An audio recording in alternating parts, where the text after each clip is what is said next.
Chav Chesam Beis, 28b, the second page in the packet here. And we had, yesterday, two different versions of a dispute between Rabbi Yossi and Rabbi Yehuda.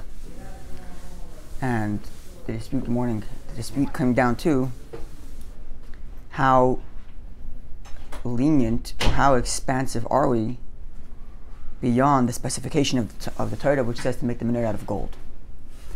Do we only expand it to silver? That was Rav Papa's version of Rabbi. And Rav Papa's version of Rabbi Yossi was that it could be any metal. Rav Yosef had a tradition for the same dispute, but more expanded. The starting point of Rabbi's view, according to Rav Yosef, is that the menorah can be made out of any metal. So that's the starting point, any metal. And Rabbi Yehuda says, even beyond metal, anything except for cheres, earthenware, pottery. We explained yesterday how they derived that from the verses. But that's the bottom line. And the way Rav Yosef countered Rav Papa was by saying, move aside your tradition from my tradition. Move away your version of the dispute from my version of the dispute. So Rav Papa responds like, why? Move away your version from my version. And that's where we are now. It's adraba. The line begins with the word umai. So when the lines get wider, it's 4 lines down. The line starts with the word umai, and then about 5 words in it says adraba. Got it? Okay.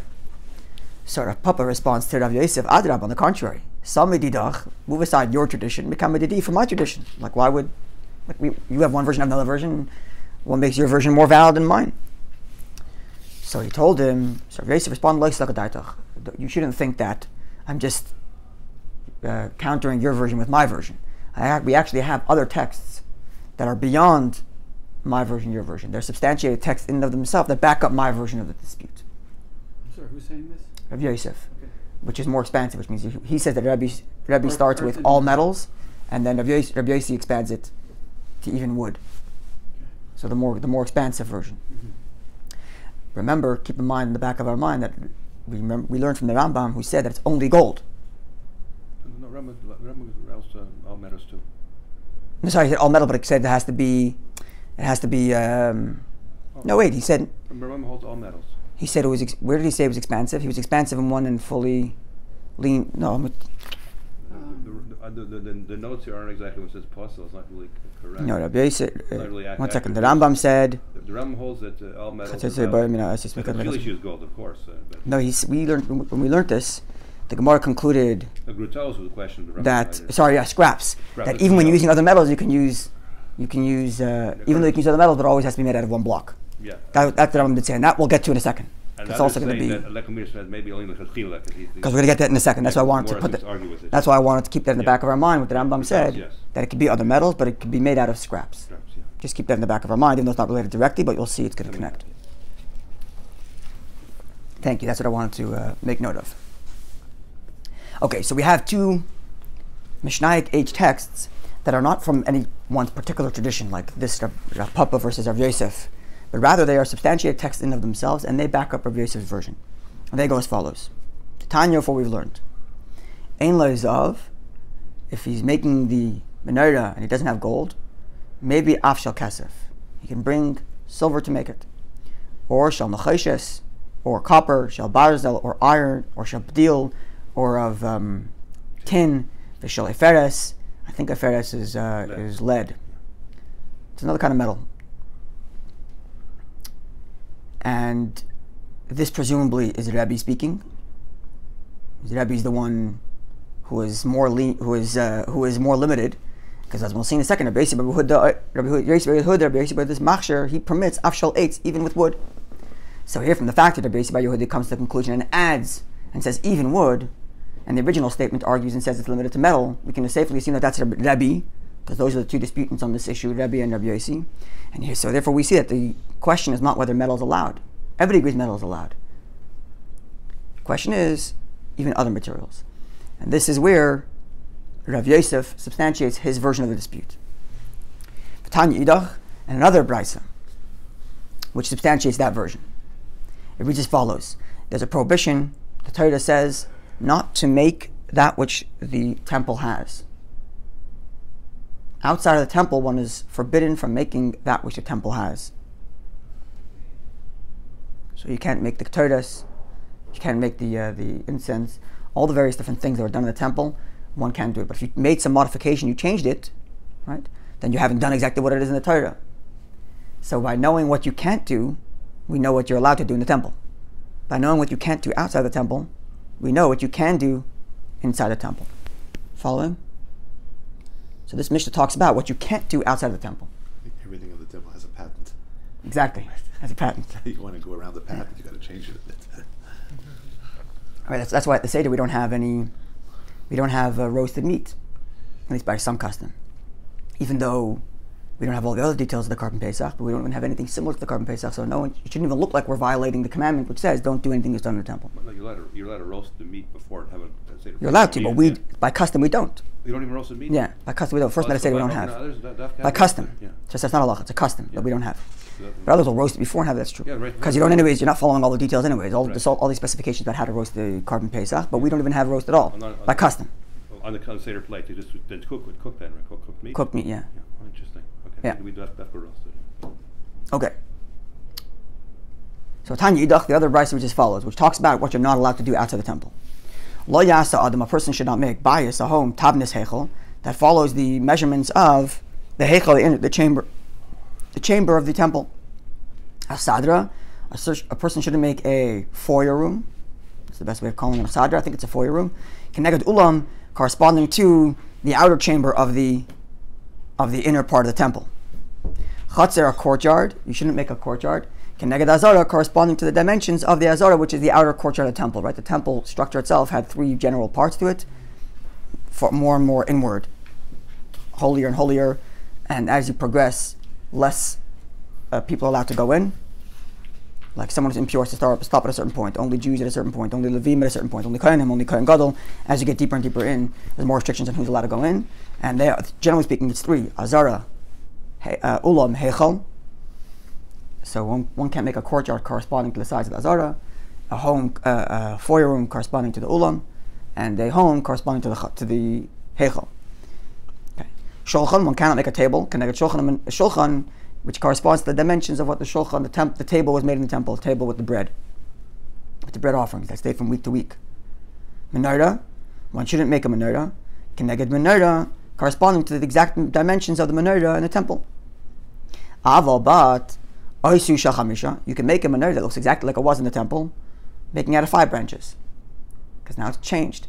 We mentioned in our Mishnah that all 7 branches, Ma'akfin zuzu, all 7 branches are the composite of one mitzvah, not 7 different mitzvahs, one for each branch. But it's one mitzvah to make 7, so if I modified it and only have 5 branches, then I haven't made a menorah, and if I haven't violated the commandment not to make that which there is in the temple. Vishel shisha, or likewise I can make out of 6. Vishel shmoina, or make 8 branches, like our menorah.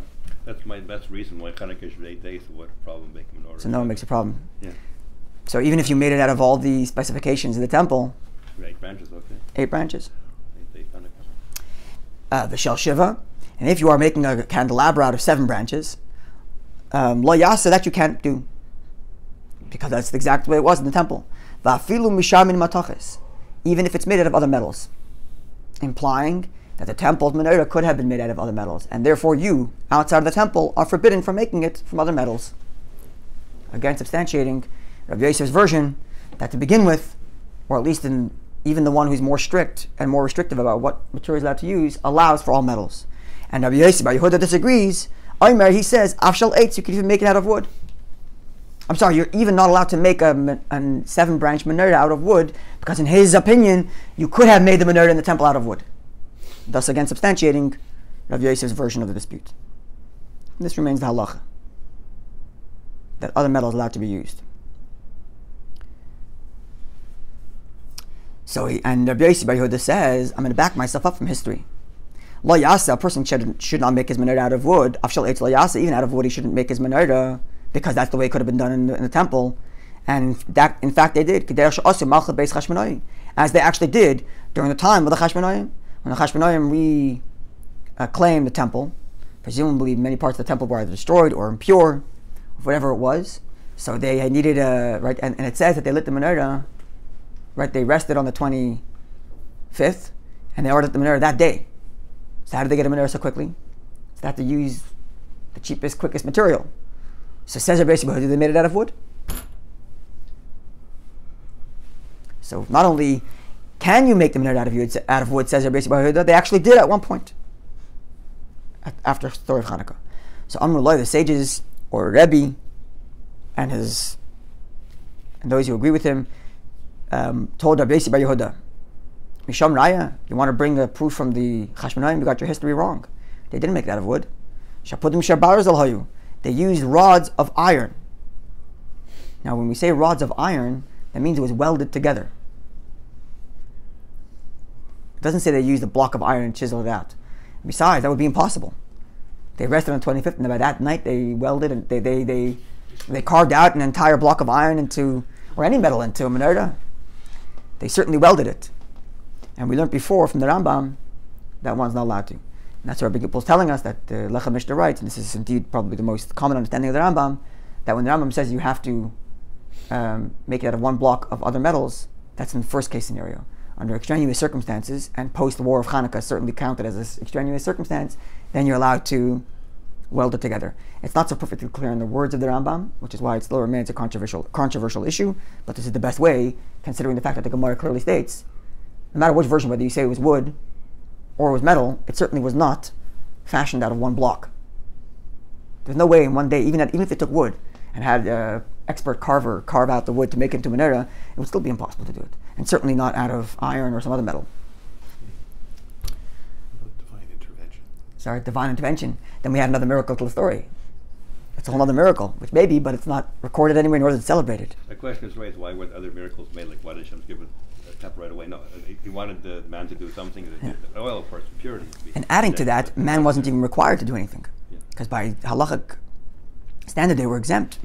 Given that they were all pure, they were all impure anyway from the war, and all the extraneous circumstance they were in, they probably could have got away with some halachic excuse to get out, but they went above the letter of the law, and therefore they got the miracles. But it all started because they went above the letter of the law. But not the menorah itself. Not the menorah itself. The menorah itself they had to make, clearly. Exactly. Yeah, without decorations, without any fancy. Yeah. In other words, if there was a miracle in the menorah making, it would have been recorded in somewhere, and then it would have been celebrated also. Yeah. It's clear here it wasn't a miracle. Yeah. They did it themselves. Either out of wood, Rabbi Yossi's version, or they made it out of iron. Do we know how long it took them to make the Chet Egel? The Chet Egel actually says that they threw it into fire. And those Kisha, which is whatever they went around. They threw the block into fire and it came out. It came out of a block, though. Yeah. So there was a miracle. Or Some say it was some. molded. Some of the others. Sorry? I saw a midrash some do. where there was a mold and they melted it into the mold. For the menorah? No, for the Egel. Or for the Egel. That's one point, yeah. Anyway, so the Gemara continues about the history. So they used rods of iron. Again, as we're proving from here, at least under these extraneous circumstances, one is allowed to weld it together, as opposed to carving it. But they wanted to make it look pretty, so v'chipum, they plated the iron bebats with tin, so it has a sparkly look. So it looked something nice. Heshiru, which certainly means it was welded, because it's two pieces together. Right? Even if somehow they figured to get some professionals to take a block of iron and chisel it out, they plated it in tin, so that's certainly not carved out. That's certainly welded together. Anyway, Heshiru, they got a little wealthier, and over time, Asum Shal Kesef, they made them out of silver. Chazu v'Heshiru, they continued and got even wealthier. Asirim Shal Zov, they finally made it out of gold. So there's no proof, say the counter sages to Rabbi Yossi, from the story of the Chashmonaim that you're allowed to make it out of wood, because they didn't make it out of wood. You got your history wrong. They started with iron, plated with tin, and then advanced to silver, and then to gold. Okay, this ends the discussion on the question of welding and what materials can be used. And the conclusion is any metal can be used, and at least under extraneous circumstances you can weld it together. Notwithstanding the fact that the verse specifies gold and that it's hammered out, but given the fact that the verse is both restrictive in its description and expansive in its description, we use all the principles that the Torah, that Hashem provides for how to analyze such texts, and we come to an expansiveness that's limited to something similar of the specification, and thus we expand it to all metals. So optimally, it's gold and hammered out of one piece. Gold out of one piece. Yeah. And then less optimally, it starts to go down from there. To your point, where you could use any metal, even tin, and weld it. Okay. So I wonder, like in history, when they had what? Like, we know that when Moshe Rabbeinu built it in the desert, it was out of a block of gold. That we know for sure. Right? He threw it into the fire. Hashem told him to point it. Yeah. So certainly in the desert, it was made out of one block of gold. And when was the next time they had to make a menorah? Shlomo. Why didn't they have the menorah from the? They had Moshe the original menorah. That's what I'm asking. When did they have to make a new menorah? Well, Shlomo didn't have to, but Shlomo made 10 menorahs. He made 10 menorahs backups. Yeah, backups. And they were all made out of? Gold, yeah. Block of gold chiseled out? Yeah. So Shlomo Melech built 10 menorahs for backup, chiseled out of one block of gold. Presumably they would have used those if any of them got ruined. And by the time they came to the Chashmonaim, they already ran out of those. Yeah. Presumably also. I guess it's almost 800 years later. Well, yeah, probably the 10 of Shlomo probably were taken by the Babylonians. Either were hidden or they're taken by the... Right, and once the first temple was destroyed, those 10 menorahs would have been destroyed with it or hidden or something like that. Okay. So that ends the discussion on that. Now the Gemara gets to the details of the menorah itself. You know what? Do you want to pass that book there so you can see the pictures? The one that says the Mishkan on it. The Mishkan - Tabernacle. The one to the left? Yeah, that's it. Be easier to visualize it. We're going to go through the details of what the menorah looked like. So it starts from the bottom going upward. And here you can see it. Yeah. You can see it here. Yeah. Okay, so we'll start from the bottom. Amr Shmuel Mishmei the Saba. Shmuel said the name of an elder. Goyvash menorah, the height of the menorah in total, Shmona Eser Tvachim, was 18 handbreadths. Tvachim. Tefach is a handbreadth, in plural it's Tvachim, handbreadths. So 18 total. It's not very tall. 18 handbreadths is not very tall. Haraglayim v'aperach, the base, feet, and flower. At the bottom, there's feet, base, and flower. That all comprised Gimel Tvachim, 3 Tvachim. V'tfachayim chalak, and then on top of that there were 2 Tvachim of smooth metal or gold. Right, so just 2 Tvachim there. Out of the stem, yeah. Then the tefach shaboy gavia v'kafter v'ferach. Then there's one tefach, one handbreadth, which had a cup, a knob, and a flower. So the way they have it in this picture is the cup, knob, and flower are stacked upon each other, but it actually tells us that they actually were popping out of different sides. Meaning, one side had a cup popping out, one side a knob, and one side a flower. Or maybe a knob in the middle and a flower and a cup on either side. But either way, they have it here as stacked. I don't know where they picked that up from. Maybe the Rambam says that. I don't know. But Rashi here says that that they came out of the sides. Then the Tvachayim chalak. Then again, 2 Tvachim smooth with nothing, as you can see here. And then the same pattern repeats itself 3 times. Then B'tepach, there's one tefach which has a kafter, a knob. V'shnei kanim yotzim menu, and 2 branches come out of that knob. Then echad elach, one branch on one side, echad elach on one on the other side. And those 2 branches which are coming out of this knob go up and extend keneged goyvash menorah to reach the same height as the rest of the candelabra, as you can envision here. Then again v'tefach chalak, then another smooth tefach on top of the first knob. So we're looking right there now. We're holding right there. I lost my place here. Okay, then the tefach kafter. Then the next tefach is a knob. Another 2 branches come out of it. Echad elech, one on one side, echad elech, one on the other side. They expand and extend and go up. To reach the same height as the rest of the menorah. And then the tefach chalak, then another smooth tefach.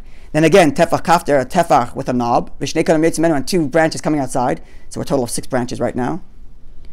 Echad elach, one on one side, echad elach, one on the other side. And they extend and go up to reach the same height as the rest of the candelabra. And then tvachayim chalak, 2 tvachim that are smooth. Okay, so we have 3. Yes, that's up here. 2 tvachim are smooth.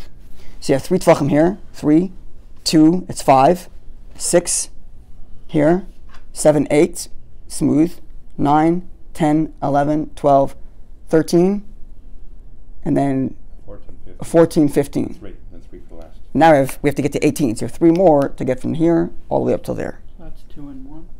So we'll see right now. Then, so Nishtayrusham, we're left with Gimel Tvachim, 3 Tvachim to reach to 18 Tvachim. Shebehen, in which there was Gimel Gavian, 3 cups, decorative cups, the kaftar and a knob, v'ferach and a flower. So the 18 Tvachim did not include the lamp on top, which held the actual oil.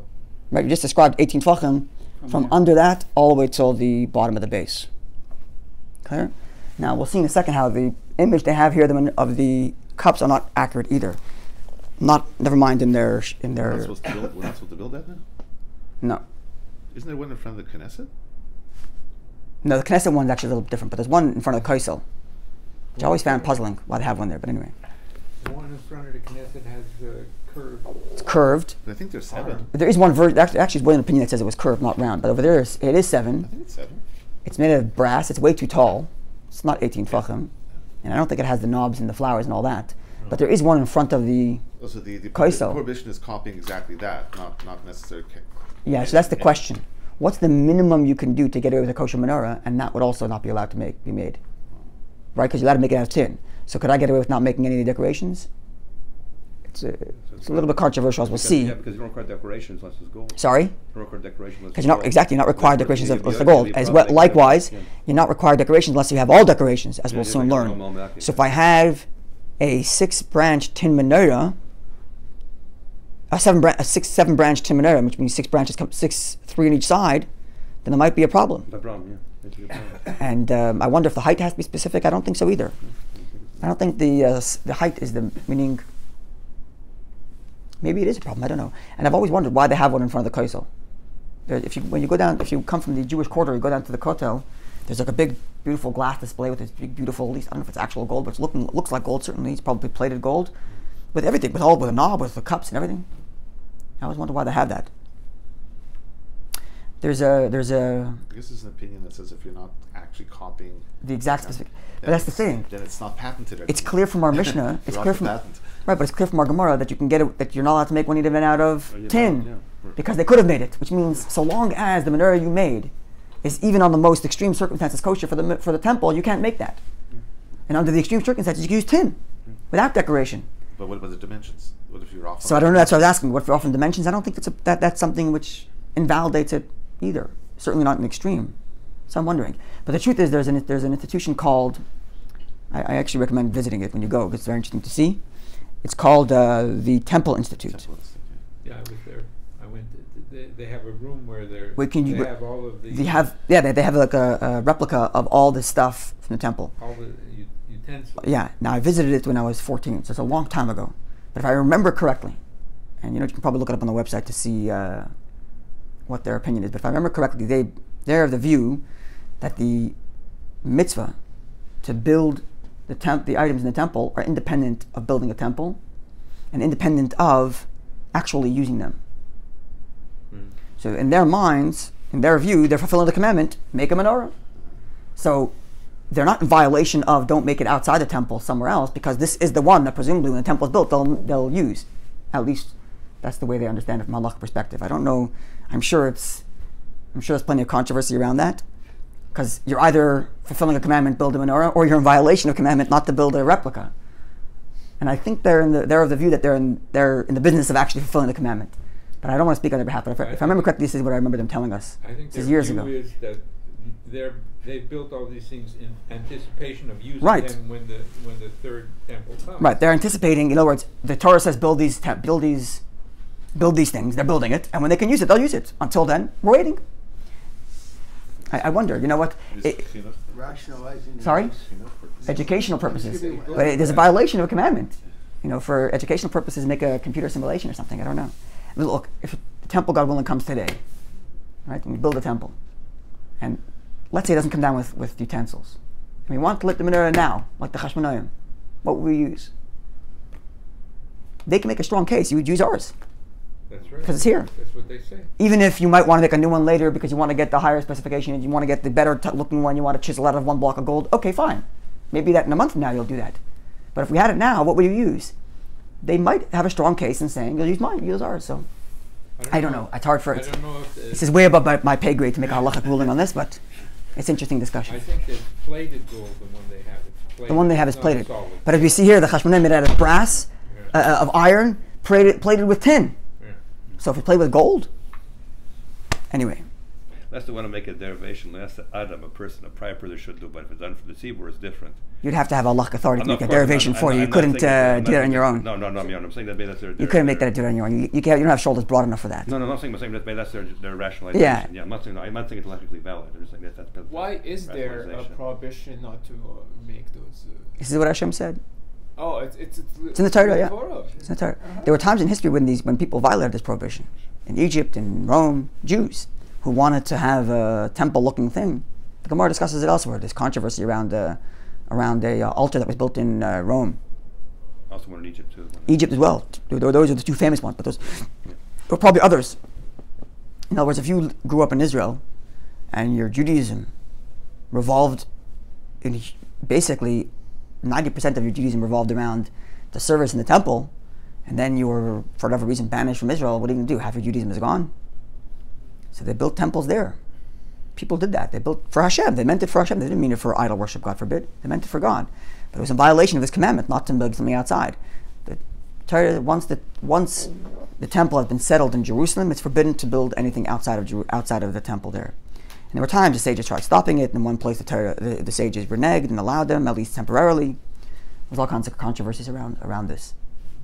All right, have a wonderful day, everybody. Well, good day.